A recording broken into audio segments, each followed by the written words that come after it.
Hi, everyone. Welcome to the Femme Tell All podcast. My name is Madison Bellissimo. And I'm Ruth Devereaux. And we're so happy you're here. And today's episode, we are covering aging. The good, the bad, the ugly, and men versus women, because we know there's a difference. There are many differences. There's many differences. Yeah, no, but we got to get into it because I feel like a lot of people, especially in LA, Yes. avoid the topic like the plague. Like, Well, because nobody wants to age. I mean, like, if you think about, especially for women, like there's what people are sought after is youth and the look of it. And like, that's where your highest like currency is when you're young and beautiful and vibrant. And so for women especially, I think as we start experiencing the change of getting older, there is so much of that fight of like, I'm dying. I'm losing value. Yeah, I know. It's a value thing. I think totally we feel is. that way. Yeah. At least I'm gonna speak for all women right now. I can speak for myself that it feels like that, unfortunately, especially in certain careers too, like being an actress, something that's very face forward. Yeah. And like I've been on auditions before where they're like, "How old are you?" Which they're not allowed to ask, but these have been non-union things where I was asked, and a guy straight up, I was 21, and he was like, "You look older than that." And I was like, "Go." I was like, "Awesome, great opener. I'd love to be a part of your project. Hire me." Yeah, Awesome. Fuck you. Yeah, and I think that's where we're like taught those things. Yeah. We're taught that if you're not attractive, if you're not like so like full of youth and like plumpness, like that's what I think a lot of people chase, that you are obviously decaying and you've lost all your value and you might as well go, you know, retire and be a recluse. Well, I think that we even like there is so much of this like compliment of like, you don't look your age. What's wrong with looking your age? Or what's wrong with like feel like being a certain age but still feeling vibrant, and maybe you do look your age, but like why is there a negative to that? And like I say that also still I was just gonna say, you told me last week. I was so upset. Somebody told me I looked my age, and I've never heard this before, and I'm like, because you do look so young, and you are so young, but like you're used to being told like you look 12 because you look not like in a weird way, but like in the way you are so youthful, like you don't look how old you are, and even your age is so young. But you called me and you were like, I was upset. I think this person had it out for me, and she was trying to hurt my feelings, and it worked. That I still think about it to this day. I'm having a birthday soon. This will actually probably come out around my birthday, if not on my birthday, around that. But I'm turning 28, and I feel like even hearing that, I'm like, and if someone was like, "You look 28," I'd be like, "That's great. I love that. I love that I look 28." Because it's like, what do you say to that? Like, and I'm also tall. Because you also don't, though. Well, thank you. But I'm tall, so a lot of people just assume since I was younger, like a young girl, they've been like, "Oh, you're older because you're tall," and I'm like, "Oh, interesting." No, and maybe I'm gaslighting myself, and that's what I think is the reason. But especially with me and my sister. My sister's 7 years older than me, and she is like a sweet baby face, like. She's short. Yeah, and she's shorter than me. Yeah. And everyone always is like, "Oh, what's the age difference?" And some people have thought I was the older sister, and I've been like, Tristan. You know what it is? I don't think you look older. I think it's the way you carry yourself. Maybe. But I've always said that. Like her energy is just more mature, and like I think you just carry yourself very like, what's the word? I'm like, not royal is like the only word that's coming to my mind, but like thank you, prestige. regal. Like Thank you. Yeah, and I think people account that with age and like because like the maturity knowledge that you've attained, attained. Thank you, and I'm smart. I get that. I get that. Or being like, it's just how you carry yourself and present yourself. Like I remember at a young age, I was like telling parents, like I was calling my friends' parents by their first names. I was like, "Thanks, Ron. Thanks for having me over." And they'd be like, "You can call me this." And I'd be like, "Mr. Okay, Ron. See you later. Catch you later." Through the weekend. Yeah. And I was like, "Come on, like what? That we're equals. Yeah. We're equals here." And we were most definitely not. I love that. Okay, so I'm curious. Yeah. what like your favorite lessons have been from aging. Like, is there anything that you feel like are true positives that you've taken from aging? And if there are not positives, please be there. No, there. Okay, I will say the things that I didn't expect to experience from aging was I remember I called two of my friends that are a little bit older than me, and I was like, what do you guys do about the gray hair in between going to the hairstylist? Yeah. And they got so excited and they started sending me screenshots of like products that they use. And it was kind of like a bonding thing because like I'd reached this point that they'd been experiencing that I'm like, oh, okay. So it was a little bit of a bonding thing. I do think that I'm noticing changes in my skin. I'm noticing changes like and just in like life in general that I wouldn't say are great, but there is a beauty of that as well. I don't see it quite yet, but I'm going to get to that point. I'm reaching for the beauty of the like silver lining. Yeah. But I will say at this point in my life, I am the most comfortable with me. I love that. And that is something I think that comes with age. And I remember even in my 20s, my boss at the time told me that. She's like, in your 30s, you're going to feel the most comfortable you've ever felt. And like, I'm like, I don't see how that's going to happen. Because in my 20s, I felt not unhinged, but just like steady. Sure. Whereas like now in my 30s, I feel like I'm so concrete in who I am, what I want, where I'm going. Yeah. And I think that comes with age. I think that's a huge plus. Yeah. Like knowing you learn yourself, right? Absolutely, You learn more of like hard no's, hard yeses, like the people you want to spend time with, the kind of things you want to do. Yeah. You're less likely to be like, yeah, okay, I'll party until 3 a.m. because my friends are telling me to do so. You're like, fuck y'all, I'm getting a snooze on because I need my beauty sleep. Right. Well, I'm I will cranky. say that too. Like my group of friends now are the strongest group of friends I've ever had. Ones that I truly feel like are lifelong friends. Whereas I feel like in my 20s, I had much more passive friends. And I also feel more comfortable in saying no. Yeah. And saying like, oh, I don't want to go do that. Like, and knowing like the people around me will never be mad about that because like everybody's in their own life feeling with it, like they're in their own place instead of in your 20s. It's like, no, everybody has to be with me. And I don't think you're this way, but like a younger age, I think you're like, everybody has to go where I'm going. And like, this is how we remain friends. You're with me or you're against me. Yeah, exactly. I totally see that. It's funny that you said that you've had people tell you like, or your boss had told you like in your 30s, the same thing has happened to me. Yeah. I used to take bar classes and I remember I was like always the youngest one in the class. Yeah. And these two women that I befriended that I would only see in class, they were so lovely moms. And they like one day were like, how old are you? And I think I was 25 at the time. And they were like, oh, you're going to love your 30s. And I was like, please tell me that because I need to hear that. Like, it was such a beautiful, like, I wish there was more positive influence in that way of like, don't worry, it only gets better from here. Yeah. Because I feel like a lot of women specifically, and we'll talk about men here soon, but like women specifically are like, oh, I wish I would have just appreciated how I looked, how blah, blah. And it's like, you get that like shame or that fear that they were holding from their past. And you go like, oh, I have to like really soak in every single part of my 20s. But when you hear women, and I'm friends with so many women in their 30s that I admire more than anything, like all of the women that I know that I'm going to get emotional, but like truly that I'm so close with that are in their 30s. I'm like, you guys are thriving. You're the most beautiful that I've ever seen you. You have relationships that are actually like balanced and true and like respectful and not codependent. And it's like, I get to witness all these beautiful things. And it really does make me, even though I am like, as your average person, a little afraid of getting older, afraid of dying. Yeah. I'm also like, wow, okay, there's greener pastures in my future. Right. And I thank you so much for saying that. There is such a beauty in aging. And like, I've always heard people say too, like,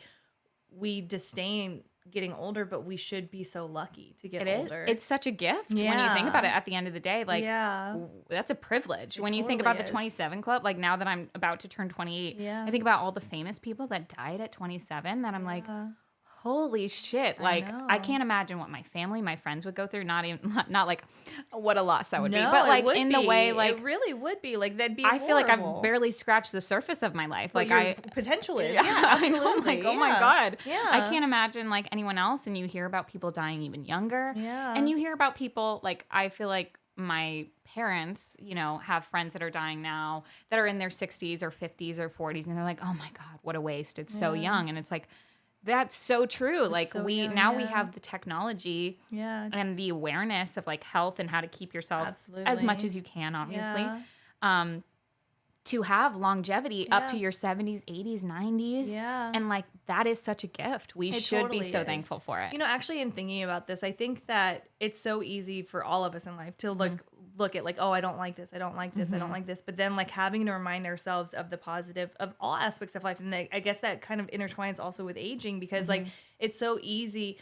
And maybe that's how you get the crux of like the appreciation and also the negative because like you have to recognize the negative to also then have that other side of appreciation of it too. Yeah. So maybe it is allowing both to exist. Yeah, and like except for men, obviously, because it's great for them. Well, Will, our cameraman, is like, don't put me in the hot seat. But it's true. Like I think you're right. And there's one of my favorite quotes from The First Wives Club, which is one of my favorite movies. Is Goldie Hawn is talking about aging, and she's an actress, and she's like, all these women, it's either like you're the beautiful ingenue or like you're driving Miss Daisy. You know, like she's like, there's no in between. And she talks about Sean Connery, and she's talking about how like Sean Connery has just gotten older and more attractive at the time. This came out in the 90s. And she's like, he's just now he's like everyone's boyfriend. He's the old rich boyfriend. And she's like, and he's well into his 60s. And like a woman could never on media. Right.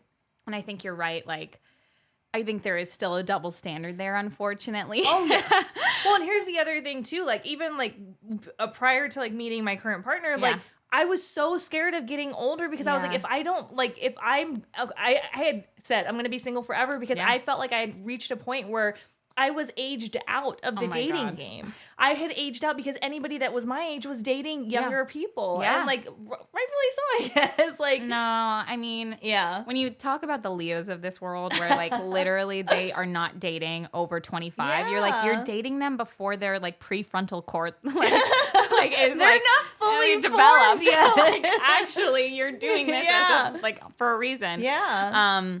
So I don't know. Like I understand why you felt that way. I fully understand why you were like, I aged out of dating, or like that you would feel that way, even though it's absolutely bonkers. I'm so sorry that you felt that way, or anyone would make you feel that way, because it's not true. But yeah, I think like with women, it's like, oh, she let herself go, blah, blah, blah. And when they talk about men that are older, it's typically like he's distinguished.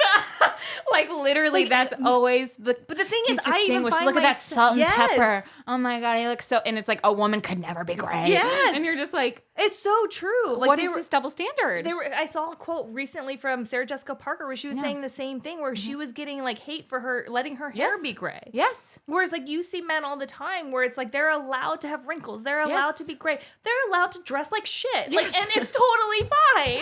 No, whereas, actually, like, we need to be like prim and proper all the time and perfect. And then if you don't look that way, then all of a sudden your value it decreases. Rock bottom. No, absolutely. And let's talk about how they call men with like silver hair. They're like silver fox. Daddy, silver fox. Like, look at this daddy. Yeah. And it's like, where's the mommies?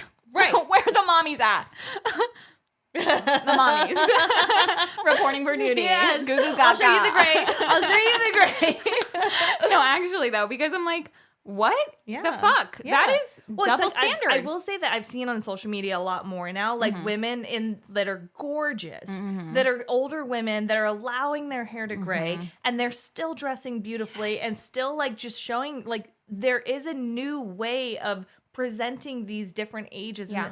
And there's no standard of like you have to be this way when you're this age. Like totally, you're allowed to make those rules for yourself. And maybe that's the great thing about getting old too, is like having that path to say, no, this is my decision. That I get to decide how I want to be at any age, including like 70, 80, totally, like whatever that is. Yeah. I think the one thing of that new wave that I've enjoyed the most as like someone that's observing media is like a lot of fashionistas that are women that are in their like 70s and 80s that are dressing to the nines. So inspiring. And I'm like, I want to be you. Yes. I'm 27 and I want to be you. Yeah. Like Diane Keaton even. I'm like, I love you so much. Diane, if you ever see this. Yes, Diane, if you ever see this, I'm your biggest fan.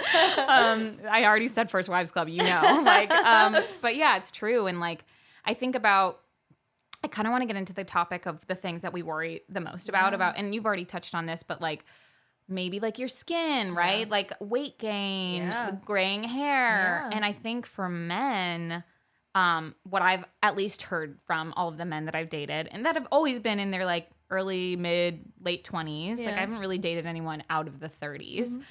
It's always like hair loss. It's always been weight gain. It's always been graying. But it's never been like wrinkles. I don't think I've ever met like or dated a guy that's been like worried about wrinkles. I will say that I don't think I've ever met a guy, regardless if they have fears about getting older, they don't feel devalued by getting older. I agree with that. And I think that's the big difference between men and women. Whereas women, we feel as though we're like you said, cast out of society in a way. Yeah. Whereas men will always feel they have a place, even if they have their own worries. They'll never feel like they've lost who they are because they've lost their youth. Yeah, and I feel like I've noticed, at least in like my brothers and other men that I've talked to, that like their value is so reliant of like their success and the money that they make. And like that's the thing that they substitute it, right? Like even if they're like, okay, I don't want to lose my hair, I don't want to gain weight, but like if I'm successful, no one's going to bat an eye. And like, is that true, Will? Like, can you? Does that feel reminiscent? Like, I don't want to speak for men, but I'm like, that's what I've noticed, at least in the men in my life. Like, you're right. That's where their value lies. Neither are fair. No. Like, let's make that abundantly clear what women are dealing with as far as like value for how we look, how we present ourselves, and that being like our currency. I will say, okay, I'm going to go against that a little bit because I'm going to say neither are fair, but men have more control over success. Like you can work hard, you can fight, like, and then once you have that, you can continue to grow that. We can't fight this forever. And so though our value, like neither are fair, and like we want everybody to feel great about who they are, like you have more control over that. Whereas like this is inevitable. Sure. And in a perfect world, neither would feel no gender identity, no sexuality would feel dependent on their worth being tied to something material or even like vapid or you know anything like that. But you're right, like to a certain degree. I'm just like so protective. I'm like, I get like you can't always choose your success because it does depend on what you're born into, your race. Like there's a lot that goes into it I'd love to be like, everyone has the same, but it's not realistic.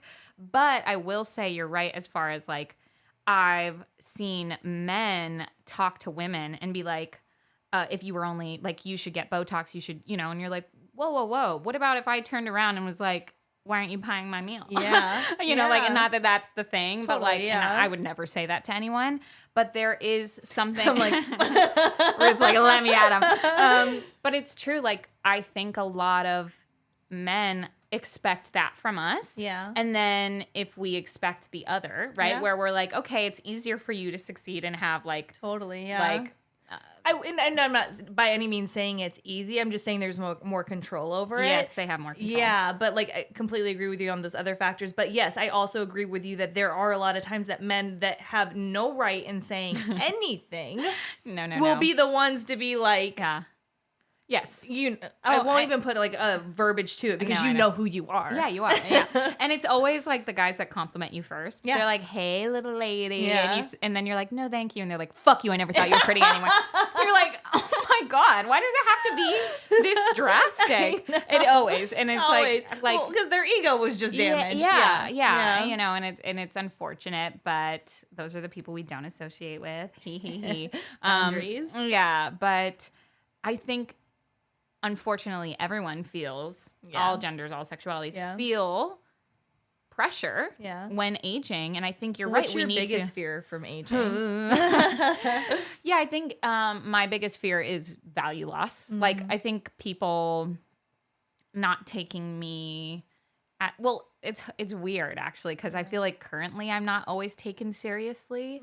And like professionally sometimes, like I think it's just like, well, you're a young woman. Right. You don't know as much as me. And I'm like, but like put me in, coach. Like I can rise to the occasion. I can use Google, we can do it together. But I think that, so on the flip side, I also feel like when you're older, sometimes it's like, oh, you're frail, you can't do this. Yeah. And I even notice it, like, you know, I get worried about my mom, and my mom's not old by any means, but I'm always like, oh my God, is she okay? Is she going to be careful? And I'm like, I have to watch myself. I'm like, don't treat her like a child. She's not. Like, and she can talk circles around you. She's smart as fucking a whip. She literally is so funny. She's charismatic. I'm like, do not underestimate your mother, which I don't, Meg. I love you so much.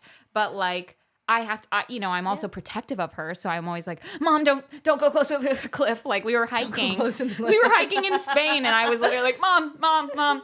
And she was like, I know how to walk. Yeah, exactly. And so I think I worry about people handling me with kit gloves, you know, like that kind of thing of being like, oh, you're okay. Is everything okay? Are you good? Like I get worried about that. Yeah. And I also worry about like mind, you know, mind deterioration. Like, especially because I don't know if we have enough studies on like my generation who was exposed to computers and like screens so early on. I'm like worried about our eyes. I'm worried about our minds. Like in one way, we are the most exposed to certain like education and things like that. We've never had this much resource before to be so educated. But I also think we're so reliant on our computers and phones and things like that that I wonder what that does. Oh, yeah. So I do worry about that. What about you? Dying. She whispers. Dying.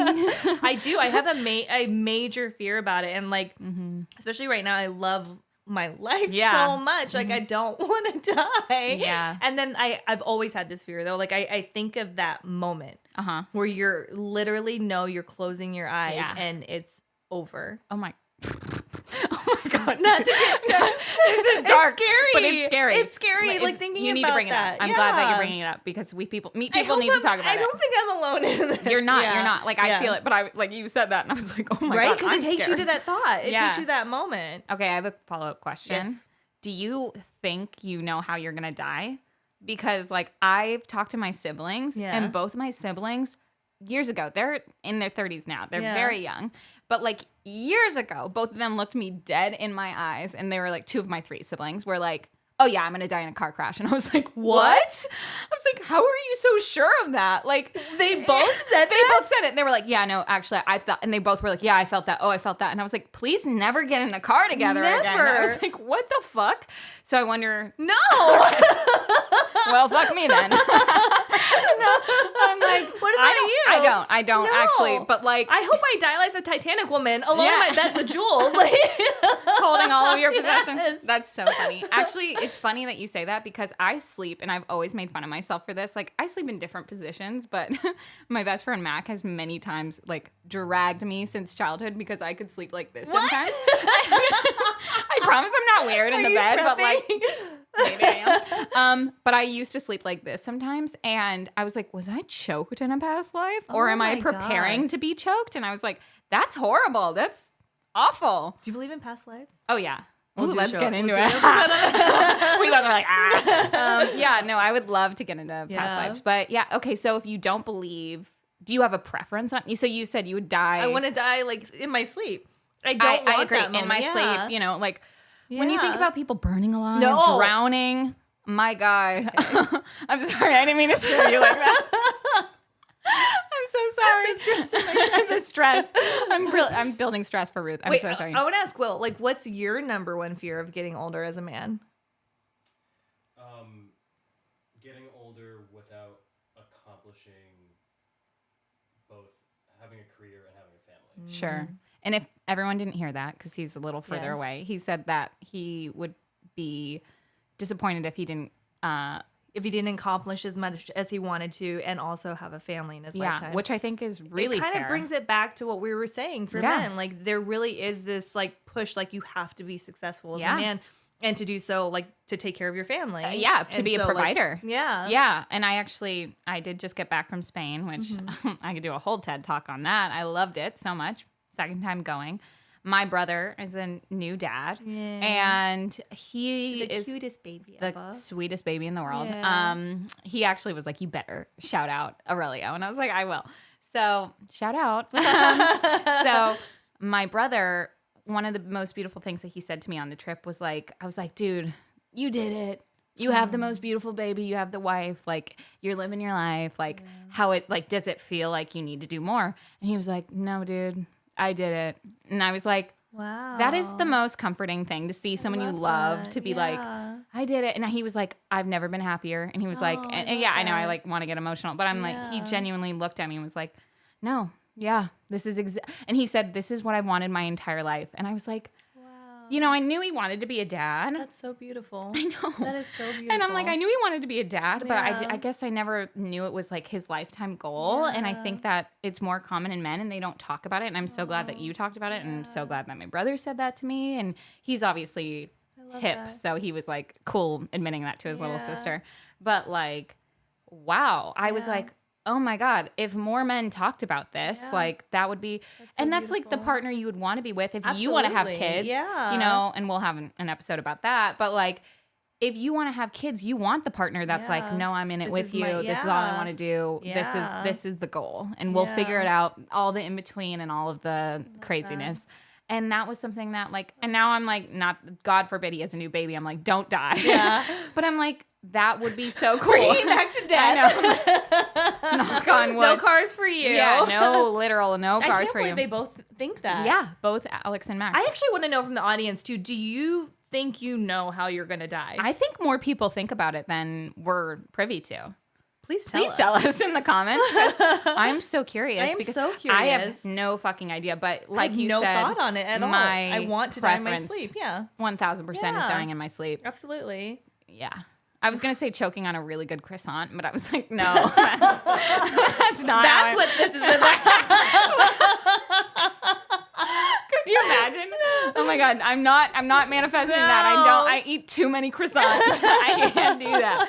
But like genuinely, like I'm just like, you know, doing something you love. Yeah. You know? Doing something I love that. Which is eating a croissant. Anyway, so just to wrap things up, the overarching story here with aging is there's some good parts, there's some bad parts. Yeah. There's some funny parts, but all in all, we should feel very blessed to be able to get older and to continue to grow as people as we do that. We want to thank you guys so much for being here again. Yeah. Please don't forget to subscribe, follow, and like on all platforms. All platforms. Join us next week for another episode of Femme Tell All. Thank you so much. Thank you.